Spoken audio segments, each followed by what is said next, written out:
우주를 향한 인류의 도전은 언제나 거대한 불꽃과 함께 했습니다. 더 무거운 것을 더 멀리 보내기 위해 우리는 끊임없이 폭발을 통제하며 엔진이라는 그릇 안에 그 에너지를 가두어 왔죠. 그리고 지금 텍사스 남부 스타베이스에서는 인류가 만든 가장 거대한 로켓 스타쉽이 다음 시험 비행을 조용히 하지만 치열하게 준비하고 있습니다. 그 주인공이 바로 스타쉽 12차 비행 테스트로 알려진 바로 다음 발사 시험 단계입니다. 발사대에 서 있는 120m급 초거대 로켓을 올려다보면 그 압도적인 크기에 숨이 막힐 지경입니다. 하지만 곰곰이 생각해보면 스타쉽이라는 거대한 구조물은 어쩌면 그 차가운 연료를 담고 있는 거대한 알루미늄 껍데기에 불과할지도 모르겠습니다. 우주를 향한 진짜 기적은 로켓의 가장 밑바닥, 지름 9m 안쪽의 비좁은 공간에 빽빽하게 모여있는 33개의 심장에서 일어나고 있기 때문입니다. 특히 이번 비행 단계가 전 세계 우주공학자들의 이목을 집중시키는 이유가 있습니다. 여러 기술 문서들이 설명하고 있는 부분에 따르면 이번 비행에 나설 부스터 19호기에는 극저온 내압 테스트를 마친 무려 33개의 랩터 3 엔진을 장착할 것으로 보입니다. 따라서 이번 12차 시험 비행은 완전히 재설계된 랩터 3가 실제 비행체에 설치되는 첫 사례가 될 전망입니다. 스페이스X가 공식적으로 공개한 랩터 3의 해발 고도형 스펙을 보면 엔진 한 기당 추력 280톤, 비추력 350초, 그리고 엔진 질량은 1525kg에 불과합니다. 이 공개 스펙을 33기라는 숫자에 단순 합산해보면 이론상 9000톤을 훌쩍 넘는 어마어마한 추력을 만들어낼 수 있는 것이죠. 그 자체로 인류 역사상 유례를 찾아볼 수 없는 역대급 부스터 스테이지가 탄생하는 것입니다. 함성의 우주 속으로 오늘은 로켓공학의 성배로 불리는 심장 스페이스X의 랩터 엔진이 어떻게 불가능을 가능으로 만들었으며 랩터 3까지 진화해 왔는지 그 뜨거운 내부로 깊숙이 들어가 보도록 하겠습니다.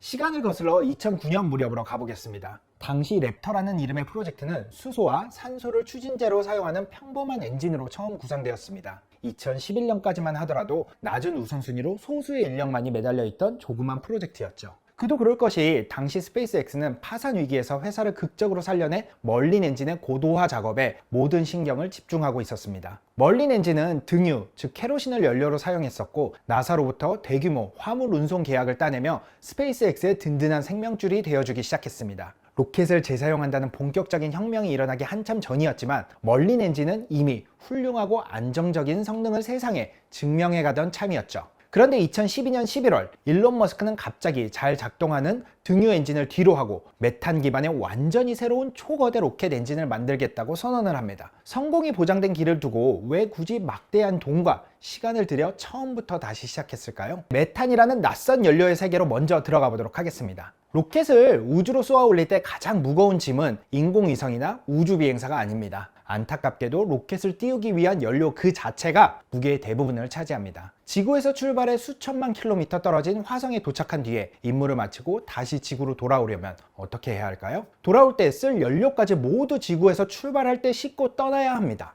이건 짐이 너무 무거워서 배가 항구를 떠나기도 전에 가라앉아 버리는 것과 같아서 사실상 불가능한 미션입니다. 여기서 이 거대한 딜레마를 해결하기 위한 첫 번째 그림을 한번 보도록 하겠습니다. 이 그림은 기존 연료인 등유와 액화수소 그리고 스페이스X가 선택한 메탄의 화학적 특성과 화성의 대기 환경을 연결한 비교 자료입니다. 지금 이 자료는 우리가 지구에서 짐을 바리바리 싸들고 가지 않고 화성 현지에서 스스로 연료를 조달할 수 있는 가장 완벽한 물질이 무엇이냐는 질문에 대한 답에 힌트를 준다고 볼 수 있습니다. 우리가 흔히 쓰는 등유는 매우 훌륭한 연료이지만 화성에서는 그 원료를 구할 방법이 아예 없습니다. 반면 액화수소는 에너지는 강력하지만 영하 253도라는 끔찍한 극저온을 유지해야 해서 척박한 우주 공간이나 화성 표면에서는 장기간 보관하는 것이 거의 불가능에 가깝죠. 그런데 메탄은 영하 162도, 즉 낮은 온도이기는 하지만 충분히 가능한 온도라 액체 상태로 보관하기 아주 수월하고 무엇보다 화성에서 직접 만들어낼 수 있다는 강력한 연결고리가 보입니다.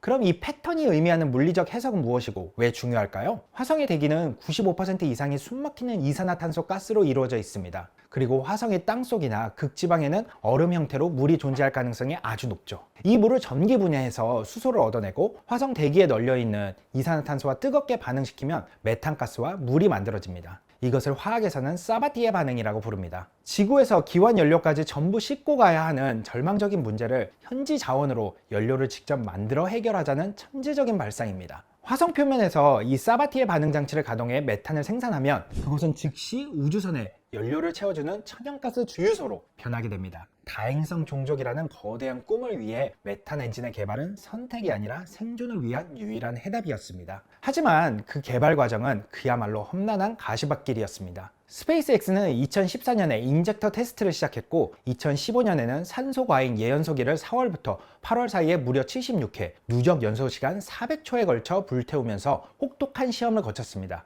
그리고 마침내 2016년 무렵 텍사스 맥그리거 테스트 사이트에서 랩터 전용 테스트 스탠드를 구축했고 8월 즈음 첫 풀스케일 랩터가 그곳에 도달했습니다. 이 시기에 랩터는 풀플로우 단계의 연소 메탄 산소 엔진으로서 테스트 스탠드에 도달한 최초의 풀스케일 엔진, 즉 실제 로켓에 장착할 목표 크기와 구조를 그대로 구현해낸 완전한 실물 크기의 완성형 엔진으로 기록됩니다. 이제 질문은 완전히 바뀝니다. 메탄을 쓴다는 현명한 선택을 넘어서 그 메탄을 어떻게 단 한 방울의 낭비도 없이 완벽하게 태워서 엔진 효율과 재사용성을 극한으로 끌어올리느냐의 물리적 싸움이었죠. 그 해답이 바로 풀플로우 단계의 연소 사이클입니다. 영어로는 FFSC라고도 하는데요. 로켓이 수천 톤의 쇳덩어리를 이끌고 지구 중력을 이겨내려면 연료와 산소를 연소실이라는 거대한 메인 화로 안으로 무지막지한 속도로 쑤셔 넣어야 합니다. 그러기 위해서는 수만 RPM으로 회전하는 아주 강력한 터보 펌프가 필수적인데 이 거대한 펌프를 돌리는데도 당연히 연료가스를 태워서 막대한 에너지를 만들어야 합니다. 전통적인 로켓들이 사용하는 가스 발생기 방식은 구조가 단순합니다. 펌프를 돌리고 난 배기가스를 굳이 다시 쓰지 않고 그냥 로켓 바깥으로 버려버리죠. 하지만 이 방식은 밖으로 버려지는 가스만큼 소중한 에너지를 포기해야만 합니다. 그래서 스페이스X는 극한의 효율을 쥐어짜기 위해서 FFSC 단계의 연소 사이클 구조를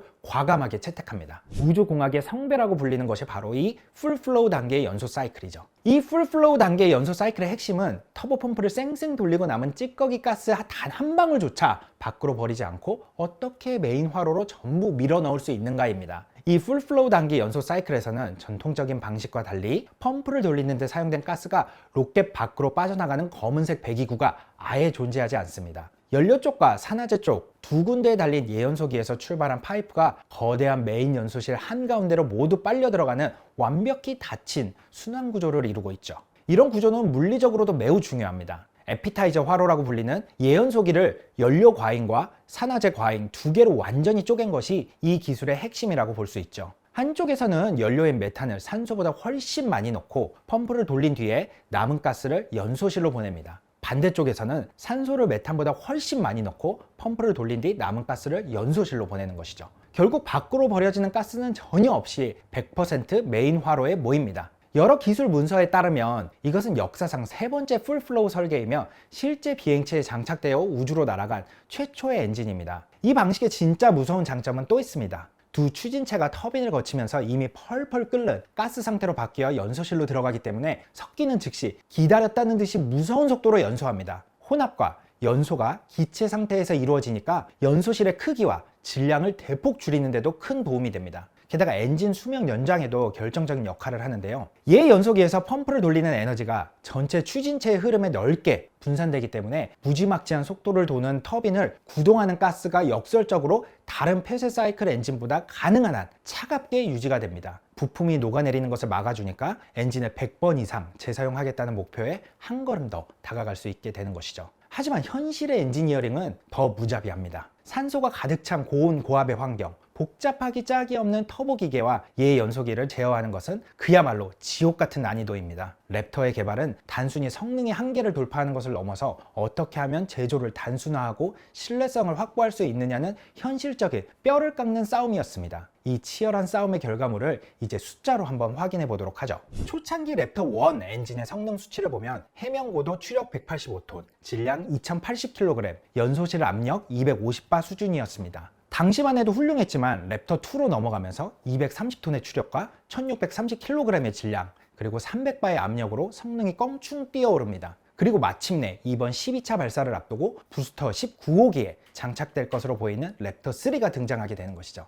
다음으로 랩터 엔진의 버전별 외관 비교와 데이터 변화를 보도록 하겠습니다. 거대한 스타쉽을 달과 화성으로 보내기 위해 엔지니어들은 엔진을 더 가볍게 그리고 더 강력하지만 단순하게 만들고자 노력했습니다. 랩터1의 겉면을 덮고 있던 수많은 센서와 스파게티처럼 복잡한 배관들이 랩터3에서는 마법처럼 완전히 사라졌습니다. 더 놀라운 것은 재진입 시 고열로부터 엔진을 보호하기 위해 씌워두었던 외부 히트 실드, 즉 거대한 덮개마저 온데간데 없이 사라졌다는 점이죠. 데이터상으로 스페이스X가 공개한 랩터 3의 스펙은 질량 1525kg에 추력 280톤, 비추력 350초를 가리킵니다. 랩터 3의 비추력이 350초라는 것은 물리적으로 이 엔진에 1kg의 연료를 넣으면 1kg짜리 물체를 중력을 이기고 공중에 띄워두는 힘을 정확히 350초 동안 유지할 수 있다는 의미입니다. 즉, 이 초단위 숫자가 크면 클수록 연료를 알뜰하고 효율적으로 쓴다는 뜻이죠. 랩터 3는 추력을 더 키우고 무게를 줄이는 동시에 외부 구성품을 아예 없애버려서 정비와 장착의 흐름을 혁명적으로 바꾸려는 설계 진화의 산물입니다. 스페이스X는 복잡한 배관과 센서의 대부분을 3D 프린팅 같은 기술을 이용해서 엔진 구조 내부로 밀어넣어 버렸습니다.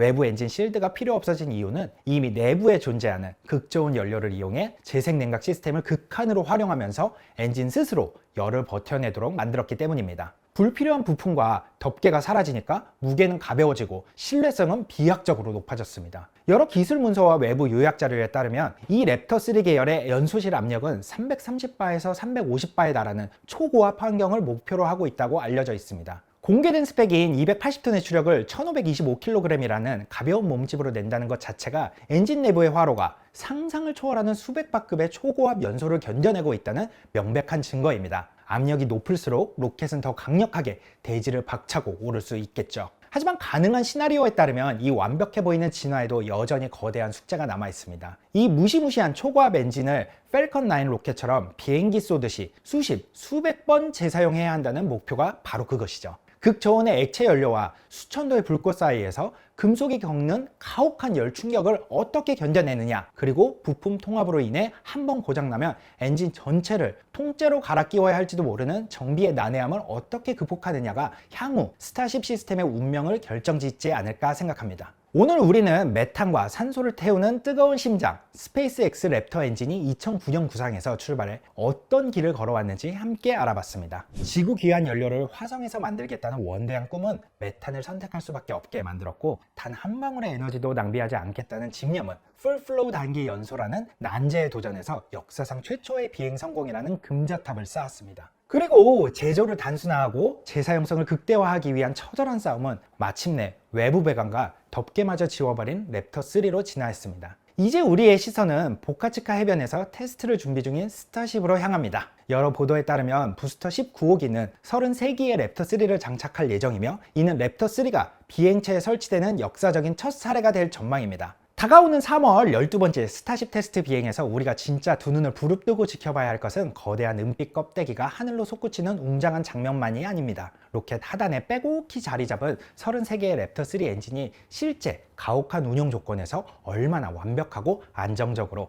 점화와 연소, 그리고 고도 수십 킬로미터 상공에서의 종료 시퀀스를 수행해내느냐입니다. 그리고 지상으로 귀환할 때 정확한 타이밍에 다시 불꽃을 뿜으며 거대한 부스터를 젓가락 팔에 부드럽게 안착시킬 수 있을지가 최대의 관건이겠죠. 그 치열한 결과가 스타쉽을 마치 여객기처럼 하루에도 몇 번씩 우주로 띄우겠다는 그들의 꿈에 우리를 한 발 더 다가서게 할지, 아니면 엔지니어들에게 또 다른 혹독한 설계의 반복을 재촉하게 될지를 판가름할 것입니다. 곧 3월에 있을 12번째 스타쉽 발사, 저 항성과 함께 이곳 안될과학 채널에서 함께 생중계를 지켜보시죠. 지금까지 안될과학 항성이었습니다. 감사합니다.